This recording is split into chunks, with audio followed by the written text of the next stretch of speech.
Hello guys, welcome to it's UTV. నేను మీ నందు. రీసెంట్గా బిగ్ బాస్ సీజన్ 9 ఈ వీక్ ఎలిమినేషన్ అయితే ఎలా జరగలేదో మనం చూసాము. అండ్ దివ్య అఫీషియల్గా ఎలిమినేట్ అయినా కూడా తనని సేవ్ చేశారు. సో ఈ వీక్ అయితే ఎలిమినేషన్ ఎక్కడా లేదు. అండ్ 2-3 రోజులు అందరూ బాగున్నారు, ఈ వీక్ చాలా ఎమోషనల్గా ఉంది అనుకునే టైంలోనే 2 రోజుల్లోనే పెద్ద పెద్ద గొడవలు జరిగాయని చెప్పుకోవచ్చు. నిన్న రీసెంట్గా టెలికాస్ట్ అయిన ప్రోమోలో సంజన రీతు గురించి మాట్లాడడము, నువ్వు నైట్ అయితే వెళ్ళి పవన్ పక్కన కూర్చుంటావు అని మాట్లాడడము, ఆ నామినేషన్స్ అంతా పిచ్చ గొడవలు అయ్యాయనే చెప్పుకోవచ్చు. ఇప్పటివరకు సీక్రెట్ నామినేషన్స్ చేశారు. అలానే మళ్ళీ బిగ్ బాస్ ఈ జర్నీలో చూసుకుంటే ఎప్పుడైనా నామినేషన్ ఒకటేసారి జరుగుతాయి. బట్ ఈ సీజన్లో ఫస్ట్ టైం బిగ్ బాస్ కూడా గేమ్ చేంజ్ చేశారని చెప్పుకోవచ్చు. ఎందుకంటే పర్సనల్ నామినేషన్ ఒకటి పెట్టారు, మళ్ళీ తర్వాత ఓపెన్ బాక్స్ నామినేషన్ పెట్టారు. పర్సనల్గా నామినేషన్స్ జరిగినప్పుడు ఆ భరణి గారు డైరెక్ట్గా తనుజాని, దివ్య తనుజాని అలా 1 by 1 వాళ్ళ ట్రయాంగిల్ ఫ్యామిలీ డ్రామా చుట్టూనే నామినేషన్స్ అనేవి జరిగాయి అనమాట. మిగతా వాళ్ళు కూడా ఎవరి రీజన్స్ వాళ్ళకి చెప్పి నామినేట్ చేశారు. బట్ అదే నామినేషన్స్ డైరెక్ట్గా కూర్చోబెట్టి ఎవరికి వాళ్ళని నామినేట్ చేయమన్నప్పుడు సీక్రెట్గా చేసిన లిస్ట్ మొత్తం మారిపోయిందని చెప్పుకోవచ్చు. భరణి గారు కూడా అప్పటి వరకు సీక్రెట్గా తనుజాని నామినేట్ చేశారు. బట్ ఎప్పుడైతే దివ్య వీడియో భరణి గారికి పర్సనల్గా బిగ్ బాస్ చూపించిన తర్వాత మళ్ళీ ఆ ఎలిమినేషన్ తనుజ నుంచి దివ్య సైడ్ వెళ్ళిపోయింది అనమాట. ఎందుకంటే వీళ్ళిద్దరూ ఎప్పుడు చూసినా చిన్నపిల్లల్లో కొట్టుకుంటూ ఉంటున్నారు, వీళ్ళు మాట్లాడుకొని ప్రతి గొడవలోకి నన్ను తీసుకొస్తున్నారు, ఇది నాకు నచ్చలేదు అని చెప్తూ ఇదే రీజన్ చెప్పి దివ్యాని అయితే భరణి గారు నామినేట్ చేశారు. బట్ తనుజకి ఎలా పోర్ట్రే అయ్యింది అంటే ప్రతిసారి మన ఇద్దరిని తీసుకొని వీళ్ళందరూ మనమేదో ఇన్వాల్వ్ చేస్తున్నాం, మనం ఇన్మెచ్యూర్డ్గా బిహేవ్ చేస్తున్నాం అని చెప్పి అందరికీ మాట్లాడుకునే ఛాన్స్ ఇస్తున్నాం. కాబట్టి దివ్యాని నేను నామినేట్ చేస్తున్నాను అని చెప్పి దివ్య ఫోటో కూడా తనుజ తీసుకుని ఆ మంటల్లో వేసేటప్పుడు క్లియర్గా చెప్పింది, ఇప్పటి వరకు అందరికీ మనం మాట్లాడుకునే ఛాన్స్ ఇచ్చాము, ఇప్పటి నుంచి ఇవ్వద్దు, అది ఇక్కడితోనే క్లియర్ చేద్దాం, మనం మంచిగా ఉందాము అని చెప్పి నామినేషన్లో వేసి వెళ్ళిపోయింది. ఈ నామినేషన్ బేసిక్గా తనూజ ఇలాంటి ఆన్సర్ ఇస్తుంది అని చెప్పి ఎవరు ఎక్స్పెక్ట్ చేయలేదన్నమాట. ఎందుకంటే తనూజ అనగానే దివ్య కోపం వస్తుంది, దివ్య అనగానే నువ్వు వాంటెడ్గా నా లైఫ్లోకి వస్తున్నావు, వాంటెడ్గా నన్ను బ్లేమ్ చేస్తున్నావు, ఇద్దరి మధ్యన ఇట్లా ఏదైనా జస్ట్ ఇలా టచ్ చేస్తే ఇట్లా బగ్గుమనే రేంజ్లో వీళ్ళిద్దరికి గొడవలు ఉన్నాయి. బట్ ఇప్పుడు అసలు అన్ఎక్స్పెక్టెడ్గా భరణి గారు ఏ టాపిక్ వీళ్ళిద్దరి మధ్యలో ఏ డిస్టర్బెన్స్ వచ్చినా భరణి గారి వల్లే వచ్చింది అని చెప్పి భరణి గారిని ఇన్వాల్వ్ చేయడం, ప్రతి దాంట్లో నాగార్జున గారు చెప్పారు, నాగబాబు గారు చెప్పారు, అండ్ ఫ్యామిలీ వీక్లో ఫ్యామిలీ మెంబర్స్ చెప్పారు, ఎవరికి నచ్చలేదు భరణి గారిని ఇన్వాల్వ్ చేయడం. భరణి గారు కూడా అదే రీజన్ చెప్పారు, ప్రతి చిన్నదానికి నన్ను ఇన్వాల్వ్ చేస్తున్నారు, చిన్నపిల్లల్లా ఇంకా మారట్లేదు, అది నాకు నచ్చలేదు అని చెప్పి. సో అది తనుజకి డైరెక్ట్గా చెప్పకపోయినా తర్వాత మళ్ళీ దివ్య మాట్లాడిన మాటలు, అంటే దివ్య కొంచెం ఇట్లా ఏలు చూపించి మాట్లాడితే ఏలు దించి మాట్లాడు, రెస్పెక్ట్ ఇచ్చి మాట్లాడు, యాటిట్యూడ్ చూపించుకో అని చెప్పి భరణి గారు చాలా ఫైర్ అయ్యారనమాట. ఎందుకంటే దివ్య ఎప్పుడు భరణి గారిని డామినేట్ చేస్తూ ఉంటుంది, ఎక్కువ వాయిస్ లేపి మాట్లాడుతూ ఉంటుంది.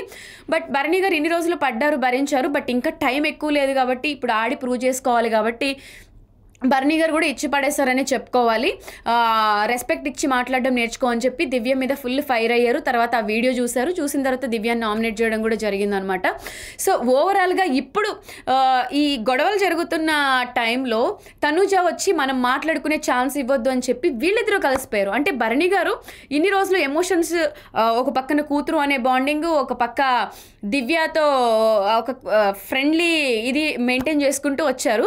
బట్ వీళ్ళిద్దరూ కలిసిపోయి అలా నామినేషన్స్ చేయగానే అందరూ భరణి గారిని చూసారనమాట. అంటే ఇన్ని రోజులు ఒక ట్రయాంగిల్ స్టోరీ అయితే నడిచింది, సడన్గా వీళ్ళిద్దరూ కలిసిపోయి వేరే వాళ్ళకి ఛాన్స్ ఇవ్వద్దు అంటే తనుజ కూడా ఇండైరెక్ట్గా భరణి గారిని పాయింట్అవుట్ చేస్తుంది అనేది అర్థమైంది. ఇది చూసిన తర్వాత పవన్ కానివ్వండి, మిగతా వాళ్ళు కానివ్వండి, డెమోన్ కానివ్వండి నవ్వుకున్నారు, డిస్కషన్లు పెట్టుకున్నారు, అన్నీ మనం చూసిన తర్వాత నన్ను వెన్నుపోటు పొడిచారు అని చెప్పి భరణి గారు కూడా వాళ్ళ ముందు నుంచే మాట్లాడుకుంటూ వాళ్ళ వెనక నుంచి నడుచుకుంటూ వాక్ చేసుకుంటూ వెళ్తూ కూడా నన్ను వెన్నుపోటు పొడిచారు అని చెప్పి ఆయన కూడా ఒక బాధాకరమైన స్మైల్ అయితే ఇచ్చారనమాట. ఏది ఏమైనా మనం విలన్ అనుకుంటున్నారు, అదనుకుంటున్నారు అని చెప్పి మళ్ళీ ఆ కిచెన్లో కూడా ఆ డిస్కషన్ వచ్చినప్పుడు తనుజ దివ్య ఇద్దరు హగ్ చేసుకొని మనం ఫ్రెండ్స్ అనే విధంగా మాట్లాడుకుంటే భరణి గారు పైకి చెప్పకపోయినా కూడా లోపల హట్ అవుతున్నారు, వెన్నుపోటు పొడిచారు అంటే ఇప్పటి వరకు వీళ్ళిద్దరి మీద నేను పెట్టిన ఎఫెక్ట్స్ వేస్ట్ అయిపోయాయి, ఇద్దరు కలిసి నన్ను వెన్నుపోటు పొడిచారు అనే విధంగా భరణి మాట్లాడారు. సో ఇదిలా ఉంటే ఈ నామినేషన్స్ ఇదిలోనే రీతుకి సంబంధించి ఎప్పుడు సంజన నామినేషన్‌లోకి వచ్చినా కూడా తను ఎక్కువ తీసుకోలేదు. ఓవర్ హైపర్ యాక్టివ్ అయిపోయి అరిచేస్తది. డే 1 నుంచి అరిచేస్తది. బిఫోర్ కూడా ఇమాన్యుయల్‌తో ఇష్యూ అయినప్పుడు లేదు నేను అలా కాదు, ఇలా కాదు అని ఏడిస్తే అందరూ తనకే సపోర్ట్ చేశారనమాట. మేబీ కోపంలో అరిచేస్తది కానీ ఈవిడికి ప్రేమ ఎక్కువ అని చెప్పి ఇమాన్యుయల్ కూడా సపోర్ట్ చేశాడు. But coming to Rithu elimination వచ్చేటప్పుడు రీజన్స్ చెప్పి ఎలిమినేట్ చేస్తుంటే బాగుండేది. బట్ పర్సనల్గా ఏవేవో పెట్టుకొని కోపంతో నువ్వు నైట్ అయితే పవన్ పక్కన కూర్చుంటావు, డెమన్ పక్కన కూర్చుంటావు అనే మాటని మీరు అలా మాట్లాడకండి, మీరు అన్న మాట వెనక్కి తీసుకోండి అని చెప్పి ఇమాన్యుయల్ కూడా వెంటనే రియాక్ట్ అయ్యాడు. రీతు కూడా గట్టిగా అరవడం జరిగిందనమాట. ఇది చాలా తప్పు, మీరు చాలా రాంగ్గా మాట్లాడుతున్నారు, ఏంటి బిగ్ బాస్ అని చెప్పి. డెమోన్ అయితే అక్కడ ఏం మాట్లాడలేదు, సైలెంట్గానే ఉన్నాడు. అండ్ అందరూ కూడా హౌస్మేట్స్ అందరూ కూడా సంజన గారు అంటే రే పిల్లల్ని మిస్ అవుతుంది, ఫ్యామిలీని మిస్ అవుతుంది, ఆ ఫ్రస్ట్రేషన్లో తను ఆకలి అంటది, అదంటది, చిన్న చిన్న దొంగతనాలు చేస్తుంది, ఇవంతా ఫైన్. కానీ ఆ క్యారెక్టర్ని ఇట్లా జడ్జ్ చేయడం అది కూడా చాలా రాంగ్, మీరు తప్పు మాట్లాడారు, వెనక్కి తీసుకోండి అని చెప్పి హౌస్మేట్స్ అందరూ ఒకటైపోయారు. ఇప్పుడు సంజన ప్రాబ్లం ఏంటి, నేను మాట్లాడింది రైటే, నేను నార్మల్ పాయింట్ ఆఫ్ వ్యూలో అన్నాను, మీరు దాన్ని నెగిటివ్గా పోర్ట్రే చేస్తున్నారు, వాళ్ళిద్దరు కూర్చుంటారు కదా అనే ఒపీనియన్తో నేను అన్నాను అని చెప్పి సంజన గారు ఎక్స్ప్లెయిన్ చేయడం జరిగింది. బట్ ఆల్రెడీ వీళ్ళిద్దరి గురించి హౌస్ నుంచి బయట నుంచి హౌస్లోకి వెళ్ళిన వాళ్ళందరూ కూడా మీ గురించి బయట నెగిటివ్ టాక్ నడుస్తుంది, మీరు కొంచెం డిస్టెన్స్ మెయింటైన్ చేయండి అని చెప్పి ఫ్యామిలీ మెంబర్స్ అందరూ కూడా చెప్పారు. సో చెప్పారు కాబట్టి ఇప్పుడు ఈవిడ అన్న మాటలు అది కంపల్సరీ నెగిటివ్గానే కన్వే అయ్యాయి. అంటే వాళ్ళ క్యారెక్టర్ని జడ్జ్ చేస్తున్నట్టుగా సంజన మాట్లాడడం జరిగింది. దీని గురించి అయితే పెద్ద డిస్కషన్ జరుగుతుంది, అరుచుకున్నారు, నిన్నంతా ఎపిసోడ్లో మనం చూసాము. ఈ వీకెండ్ ఈవిడ మాట్లాడింది ఎంతవరకు కరెక్ట్, రైట్, రాంగ్ అనేది ఈ వీకెండ్ నాగార్జున గారు వచ్చిన తర్వాత చేసిన తప్పులన్నీ నుంచోబెట్టి క్లాసుల వీక్ అందరినీ తిట్టేస్తారు. సో ఫైనల్గా ఇప్పుడు మళ్ళీ పవన్కి డెమోన్కి గొడవ జరుగుతుంది. అసలు వీళ్ళిద్దరిలో తప్పెవరిది, ఎందుకు వాళ్ళకి పూలమాల చేసి వేయచ్చు అని చెప్పి హరిత గారు కూడా ఎమోషనల్ అయి చెప్పారనమాట. ఇది ఇప్పుడు ఎలా కన్వే అవుతుందంటే మర్యాద మనీష్ నిజంగా కమెంట్స్ పెట్టాడో లేదో తెలియదు కానీ ఇన్స్టాగ్రామ్ మొత్తంలో వైరల్ అవుతుంది. ఏంటి అంటే మళ్ళీ పువ్వులు పెడుతున్నారు, మళ్ళీ వచ్చారు అండ్ ఒకళ్ళే అనుకున్నాము, ఇప్పుడు చుట్టూ ఉన్న సరౌండింగ్స్ వాళ్ళందరూ కూడా మందార పువ్వులే ఉన్నారు అని చెప్పి కింద మనీష్ పెట్టిన కమెంట్ చాలా వైరల్ అవుతుందన్నమాట. నువ్వు ఇన్నోసెంట్గానే ఉన్నావు, అది అవతల వాళ్ళు తీసుకోవట్లేదు అన్నట్టుగా హరిత గారు చెప్పడము, తనూజ ఏడవడం, ఇదంతా జరిగింది.